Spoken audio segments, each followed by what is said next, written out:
Zapraszam na kanał Cynicznie po polsku. Dziękuję również pięknie za wszystkie subskrypcje i polubienia.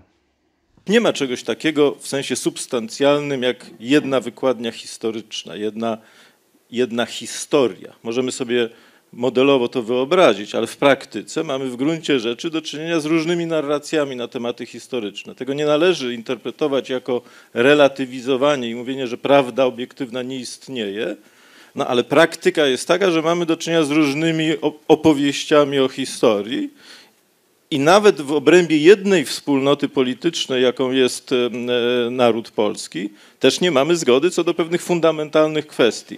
Mieczyk Chrobrego dla niektórych jest symbolem, do którego warto się odwoływać, dla części opinii publicznej jest symbolem znienawidzonym. Takie postacie jak choćby Roman Dmowski dla części opinii publicznej w Polsce to są bohaterowie naszej niepodległości, akurat zgadzam się z tym poglądem, ale jest też odłam opinii publicznej w Polsce, który uważa, że rondo w centrum Warszawy nie powinno nosić imienia tego polityka.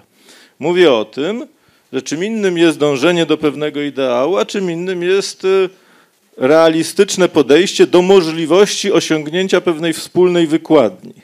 Jedno nie stoi w konflikcie z drugim, ale maksymalizm może być przeszkodą. To znaczy możemy mozolnie i podzielając te oceny, które były tu przez moich przedmówców formułowane, dążyć w kierunku pewnego docelowego modelu, który wydaje się korzystnym, czy wydaje się być pewnym zabiegiem na rzecz budowania wspólnego poglądu, tylko to jest pewien proces. To wymaga pracy, zaangażowania i też gotowości do rozpoczęcia tego dialogu. Ja odwołam się do przykładu dość banalnego, a mianowicie w 1968 roku polski episkopat wystąpił ze znanym apelem pod adresem Niemców i również wtedy, bo pamiętajmy, że 1968 rok to jest ten czas, kiedy w niemieckim kodeksie karnym wprowadzono zapis, zresztą tylnymi drzwiami, blokujący ściganie zbrodniarzy hitlerowskich w Republice Federalnej.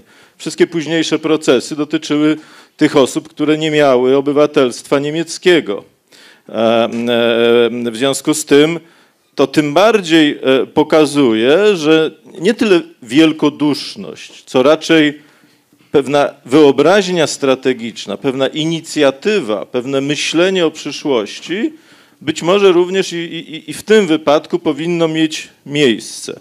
Tego nie należy utożsamiać w moim odczuciu z takim podejściem, które można by było porównywać do epezmentu, czyli podejściem ustępstw albo zapominania o tym. Natomiast przestrzegałbym też przed maksymalizmem, bo jesteśmy w pewnym procesie i umiejętność sterowania tym procesem zakłada również umiejętność dostrzeżenia nie tylko negatywnych sygnałów po drugiej stronie, ale też i pozytywnych sygnałów, które również mają miejsce. Mnie wypowiedź ambasadora Melnyka się nie podobała, ale też dostrzegam wypowiedź Wołodymira Wiatrowicza, który napisał już po wybuchu wojny artykuł, odwołując się do doświadczeń wspólnego między OUN a Zjednoczeniem Wolność i Niezawisłość, wspólnego uderzenia na więzienie Służby Bezpieczeństwa w Hrubieszowie. I on wskazywał to jako pewien element wspólnej być może tradycji, czy próbę poszukiwania tego, co może łączyć. Innym elementem, który przy okazji wizyty prezydenta Zełenskiego miał miejsce, to jeden z ekspertów ukraińskich powoływał się na przykład na fakt uczestnictwa kontyngentu kozackiego po stronie wojsk polskich Jana III Sobieskiego w bitwie pod Wiedniem, mówiąc, że i używając takiego przykładu, trochę na wyrost, bo ten kontyngent nie był wielki, ale argumentując, że zjednoczeni wojskowo, działając wspólnie, jesteśmy w stanie więcej osiągnąć niźli oddzielnie. A w związku z tym To, co moim zdaniem musimy dostrzegać, to fakt, że mamy do czynienia z pewnym procesem, z pewną ewolucją stanowiska, ewolucją myślenia o historii, ewolucją myślenia o przeszłości, również pewnym panteonem bohaterów narodowych po stronie ukraińskiej. I w tym panteonie jest Bandera, ale nie ma już Dącowa na przykład, co wydaje mi się pewną pozytywną zmianą. Być może nie zaspokajającą w 100% naszych oczekiwań, ale jest pewien kierunek. Przechodzę do kolejnego punktu odniesienia, czyli do myślenia o sytuacji w moim odczuciu ważniejszej niż kwestie historyczne, czyli do sytuacji geostrategicznej, w której się znaleźliśmy i tego, jak odpowiemy na wyzwania, które są dzisiaj zbudowane nie przez nas i nie przez stronę ukraińską, tylko przez stronę rosyjską. I to jest kwestia istotna, bo ja już kończę tę część wypowiedzi. Uważam, iż maksymalizowanie kwestii historycznych, a mówię to jako historyk, odbywa się ze szkodą dla pewnego twórczego myślenia o sytuacji geostrategicznej i tego, w jaki sposób szukać wyjścia z tej sytuacji, którą nie my zbudowali, ale którą nam narzucono. Co więcej, uważam, że bezczynność w wymiarze politycznym powoduje, iż kwestie historyczne są znacznie istotniejsze. Politykę polską wobec Ukrainy przed wybuchem wojny uważam w dużej mierze za politykę bezczynną, co powodowało, że kwestie historyczne w moim odczuciu ważne były absolutyzowane, bo one oczywiście pobudzają emocje. Co więcej, uważałem, że ta polityka była polityką doraźną i obliczoną na efekt wewnętrzny po obu stronach. Poroszenko uprawiał politykę wspierania i blokowania ekshumacji, bo tak odczytywał nastroje części wyborców, szczególnie na zachodniej Ukrainie. Po polskiej stronie w gruncie rzeczy mieliśmy do czynienia z podobnym mechanizmem, bo tak rządząca wówczas albo opozycyjna ekipa odczytywała część nastrojów tej części Polaków, którzy mieszkają przy granicy z Ukrainą. Ja nie mówię, żeby tego kwestionować, mówię o tym, żeby o tym wiedzieć, ale czym innym jest strategia państwowa, a czym innym jest uprawianie polityki doraźnej w oparciu o krótkoterminowy rachunek, nazwijmy to wyborczy, z perspektywą co najwyżej kilkumiesięczną. W moim odczuciu to, co powinniśmy zrobić, to pogodzić te dwie perspektywy, jakkolwiek to nie jest łatwe. Perspektywę i doraźną, i historyczną, i strategiczną. I wtedy być może będziemy w stanie zbudować jakiś nowy model relacji, tak jak udało nam się zbudować nowy model relacji z Niemcami. Skala zbrodni niemieckich nie jest z pewnością mniejsza niż zbrodni ukraińskich. A mimo tego mamy dzisiaj sytuację, wydaje się, zupełnie inną, tylko do tego jest potrzebna planowa, celowa i przemyślana aktywność organizmu, jakim jest państwo polskie. Mając świadomość sytuacji, a ja śledzę na bieżąco media ukraińskie różnych odcieni, zarówno tych nieco bardziej proeuropejskich, jak i tych o nacjonalistycznym nastawieniu.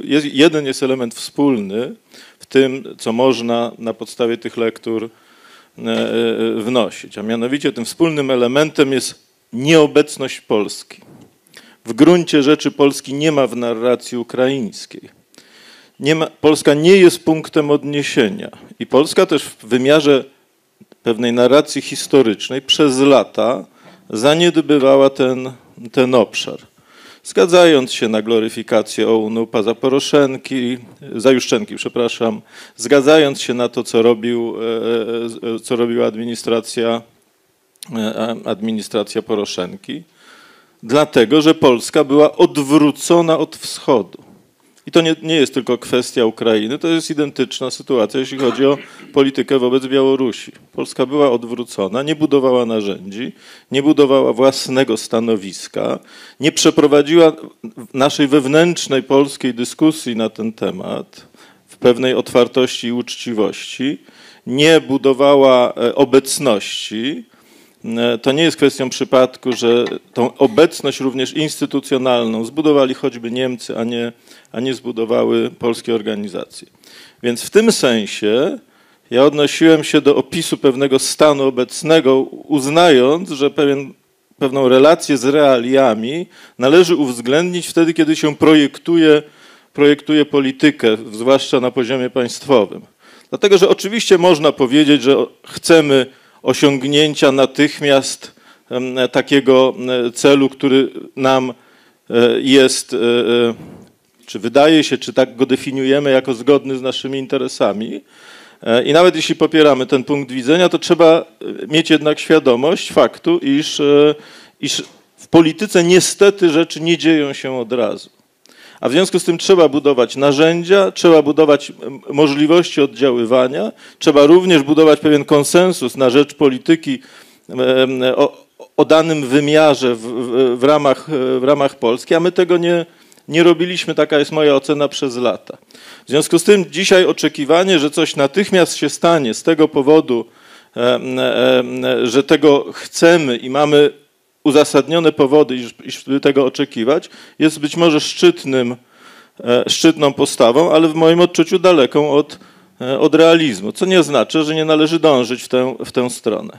I drugi element niezwykle istotny, a mianowicie my nie prowadzimy tutaj debaty geostrategicznej, a być może powinniśmy od tego w ogóle zacząć, dlatego że ja mam takie wrażenie, iż w tej nowej sytuacji, w której się znaleźliśmy, niezwykle trudnej, bo w moim odczuciu wojna Ukrainy z Rosją jest raczej wojną, którą Ukraina przegrywa, a nie wygrywa. Putin nie zrewidował swoich celów politycznych, które przedstawił przed wybuchem wojny, a nawet je podtrzymał i to kilkakrotnie. To jest dość banalne dla każdego, kto zajmuje się Rosją, dość banalna obserwacja. A w związku z tym, już upraszczając ten obraz, przegrana Ukrainy w tym konflikcie może oznaczać przełożenie presji rosyjskiej w sensie politycznym, w sensie strategicznym, dążenia do budowy pewnej strefy wpływów w Europie Środkowej, również na Polskę. Od tego w moim odczuciu nie można abstrahować, dlatego że ja uważam, że te wyzwania są w tym sensie ważniejsze, iż zmuszają Polaków do dokonywania pewnych fundamentalnych wyborów w krótkiej perspektywie czasowej.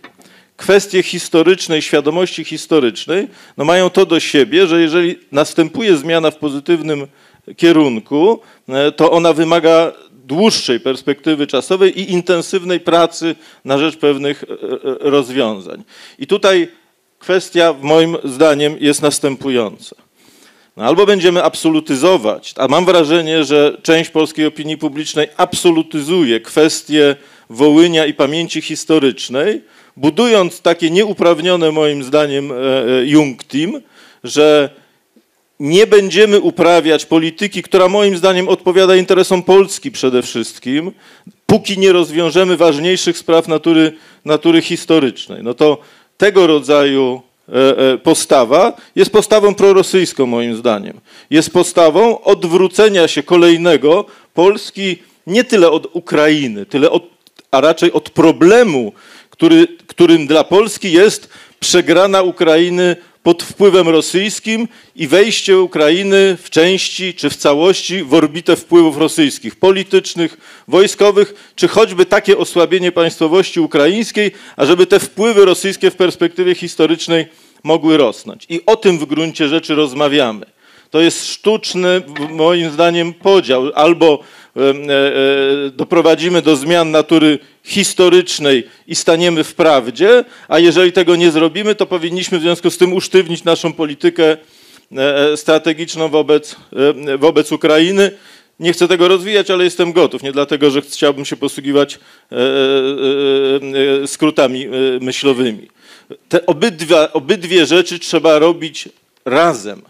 I problem rzeczywiście jest z wydolnością państwa polskiego i problem rzeczywiście w moim odczuciu jest z pewną świadomością klasy politycznej, która być może dlatego odchodzi od stawiania trudnych pytań i szukania rozwiązań na te trudne pytania, bo jest niezdolna do sformułowania pewnej wizji strategicznej.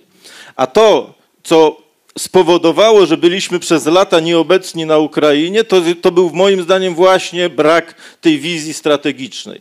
Tylko z faktu, że nie ma wizji strategicznej, nie można wyciągać wniosku, że jeden, nawet bardzo istotny obszar jest absolutyzowany i powinniśmy tylko i wyłącznie na tym skoncentrować naszą uwagę, bo to nie jest rozwiązanie. To, do czego ja apeluję, to apeluję do zbudowania strategicznej wizji polityki polskiej wobec Wschodu, wobec Ukrainy i wobec Białorusi. Polityki, której elementem, bo nie można inaczej, byłaby pewna polityka narracji historycznej, pewna polityka, i tu akurat w tym obszarze możemy się z moim przedmówcą, jak sądzę, zgodzić. Natomiast ja nie uważam, żeby to uprawniało nas do zaniechania polityki budowania więzi strategicznej z Ukrainą, bo to jest tym bardziej ważniejsze.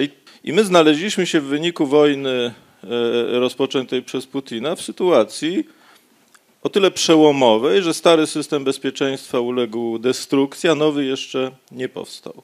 On w jakiś sposób powstanie, może obsługiwać dobrze nasze interesy, może obsługiwać średnio, a może w ogóle ich nie obsługiwać, no ale jakiś system powstanie. Natomiast, co też w moim odczuciu jest dość oczywiste, państwo polskie stoi wobec istotnych decyzji. Państwo polskie i nasza wspólnota polityczna. Decyzji co do zakończenia wojny na Ukrainie, co do warunków zakończenia wojny na Ukrainie, co do gwarancji bezpieczeństwa, o których się mówi, szczyt NATO w Wilnie ma tego rodzaju gwarancje bezpieczeństwa sformułować, ale nie jako NATO, tylko w pierwszej kolejności jako państwa będące członkami NATO. Te propozycje, które ja znam i które są analizowane, mówią również o tym, że państwo polskie powinno być jednym z gwarantów bezpieczeństwa w przyszłości po zakończeniu wojny Ukrainy. To ma też swój wymiar wojskowy, dlatego że też dyskutuje się o tym, czy polskie siły zbrojne w ramach jakiejś wspólnej natowskiej konstrukcji stabilizacyjnej nie powinny znaleźć się na Ukrainie. To wszystko razem wzięte oznacza, że Polska i nasza wspólnota polityczna moim zdaniem stoi przed istotnymi decyzjami, które musi podjąć. Musi je przedyskutować, musi podjąć i musi mieć świadomość konsekwencji, które te decyzje pociągają. I wydaje mi się, że co do jednego mamy paradoksalnie zgodę, a mianowicie mamy do czynienia z państwem słabym. Tylko nie mam na myśli tutaj państwa ukraińskiego, tylko mam przede wszystkim na myśli państwo polskie, które ma ograniczoną sprawczość, ograniczoną sprawność i ograniczoną funkcjonalność. Nie funkcjonuje wszystko tak, jakbyśmy sobie tego życzyli. To jest dość banalne spostrzeżenie. Również nie funkcjonuje wszystko tak, jakbyśmy sobie tego życzyli w obszarze polityki historycznej, w obszarze polityki wobec naszych sąsiadów na wschodzie, w obszarze dyplomacji. No właściwie myślę, że łatwiej byłoby nam wymienić coś, co źle funkcjonuje, niż coś, co dobrze funkcjonuje. A w związku z tym, nie będąc zadowolonym z tego stanu, musimy brać pod uwagę ograniczenia, w których funkcjonujemy. Problem, który ja dostrzegam, być może inni nie dostrzegają, to uważam, że absolutyzowanie jednej kwestii o charakterze historycznym, ważnej, będzie powodowało blokadę tego, co się nieładnie określa mianem procesu decyzyjnego w polskim establishmencie. To znaczy państwo polskie nie będzie w stanie podjąć decyzji, które moim zdaniem podjąć powinno po to, żeby gwarantować bezpieczne funkcjonowanie naszego organizmu politycznego w perspektywie lat następnych 5, 10 czy 20. I w tym sensie być może osiągniemy doskonałość, jeśli chodzi o kultywowanie pamięci poległych, ale osiągniemy bardzo niedoskonały, czy ryzykujemy, że osiągniemy niedoskonały wynik, jeśli chodzi o budowanie nowego ładu bezpieczeństwa, który obejmowałby również Polskę. I o to się toczy realnie gra, a nie o to, a nie poruszamy się między bytami doskonałymi. Poruszamy się między bytami niedoskonałymi i ten element proponowałbym, żeby uwzględnić w naszych rozważaniach. W związku z tym, jeżeli państwo polskie w wielu obszarach nie funkcjonuje tak, jak powinno funkcjonować, to na czym opieramy swoje przekonanie, że w tym jednym obszarze pamięci historycznej ono będzie funkcjonowało idealnie, tak jak państwa dużo lepiej zorganizowane. Chciałbym, żeby tak było, ale to jest pewien proces. A o procesowym podejściu czy rozciągnięciu tego działania w czasie mówiłem już wcześniej. I w tym sensie to nie jest realizowanie wizji wymyślonych przy biurku, to nie jest budowanie i pogoń za jakimiś mirażami, tylko to jest próba poszukiwania odpowiedzi na sytuację, w której się znaleźliśmy w wyniku wojny rozpoczętej przez Putina. Nasi sojusznicy zachodni mają ograniczoną chęć rozwiązania tego problemu za nas, a to niestety w moim odczuciu wymusza po naszej stronie większą aktywność, większą wyobraźnię i również większe ciężary i większe rozeznanie sytuacji, też i potencjalnych sojuszników regionalnych. To jest realne w moim odczuciu pole wyboru i w związku z tym, tak jak w życiu nie poruszamy się między bytami idealnymi, tylko między bytami dążącymi być może do ideału, tak i w tym obszarze musimy dokonywać niestety pewnych wyborów. Anglosasi mówią o tak zwanych trade-offs, czyli no jak w jednym obszarze zyskujemy, to w drugim być może musimy stracić. I tutaj też musimy budować pewien racjonalny balans czy racjonalną równowagę. Jeżeli w jednym obszarze będziemy maksymalizować nasze oczekiwania, to siłą rzeczy w innym będziemy musieli z czegoś zrezygnować. Ale to, co wydaje mi się najważniejsze, to jest publiczna dyskusja w ramach pewnego modelu republikańskiego nad kształtem naszej polityki. Tego mi rzeczywiście brakuje i taka debata jest, wydaje mi się, w Polsce potrzebna. Ja uważam, że dzisiaj mamy próbę realizacji pewnej polityki bez uzyskania daleko idącego i niezbędnego mandatu demokratycznego na rzecz realizacji tej polityki. I to jest słaba strona obecnej strategii, ale będziemy mieli niedługo wybory i wtedy zobaczymy, w którą stronę potoczy się werdykt opinii publicznej. Polityka państwowa opiera się moim zdaniem o pewną hierarchię wartości i hierarchię celów. Mówi się o Ordo Caritatis przecież również, pewien porządek trosk. I w ramach tego szerokiego porządku trosk mieści się zarówno troska o pamięć o zamordowanych, miejsca pamięci, politykę historyczną, jak również coś, co możemy określić mianem działania na rzecz systemu bezpieczeństwa. Ale to nie oznacza, że te poziomy że te obszary są na tym samym poziomie. Tutaj jednak jest również pewna hierarchia. Ta hierarchia najczęściej ustalana jest w trybie pewnego dyskursu publicznego. W systemach demokratycznych ma to też związek z wyborami. A w związku z tym to, z czym państwo mają też tutaj do czynienia, to z pewnym poglądem na temat tego, jak ta hierarchia powinna wyglądać. I ja prezentuję pogląd zasadniczo odmienny niż mój szanowny przedmówca, który jeszcze korzysta z takiego, bym powiedział, sposobu erystycznego definiowania poglądów, których ja nigdy nie wygłaszałem. Ja nigdy nie twierdziłem, iż państwo polskie powinno zaniedbać ten obszar, o którym tutaj rozmawiam, albo w ogóle nic nie robić. Wręcz przeciwnie, uważałem, że państwo polskie powinno więcej robić po to, żeby realizować swoje cele, ale jednocześnie też przestrzegam przed w tym sensie maksymalizmem, że nie możemy oczekiwać właśnie dlatego, że przez ostatnie 30 lat niewiele zrobiliśmy, jeśli w ogóle cokolwiek, nie możemy oczekiwać rezultatów natychmiastowych. Nie powinno się z tego wyciągać wniosku, iż następuje tu jakieś coś za coś. To znaczy zbudujemy system bezpieczeństwa, jeśli zapomnimy o naszych korzeniach i obiektach pamięci, bo to jest oczywiście teza bardzo łatwa, żeby z nią dyskutować i próbować ją obalić, ale nieprawdziwa zupełnie. Natomiast w moim odczuciu, jestem gotów tej tezy bronić, priorytetem z punktu widzenia interesów polskich, tak jak ja je widzę, jest kwestia regionalnego systemu bezpieczeństwa oraz, co się wiąże z tym, kwestia stabilizowania sytuacji na Ukrainie.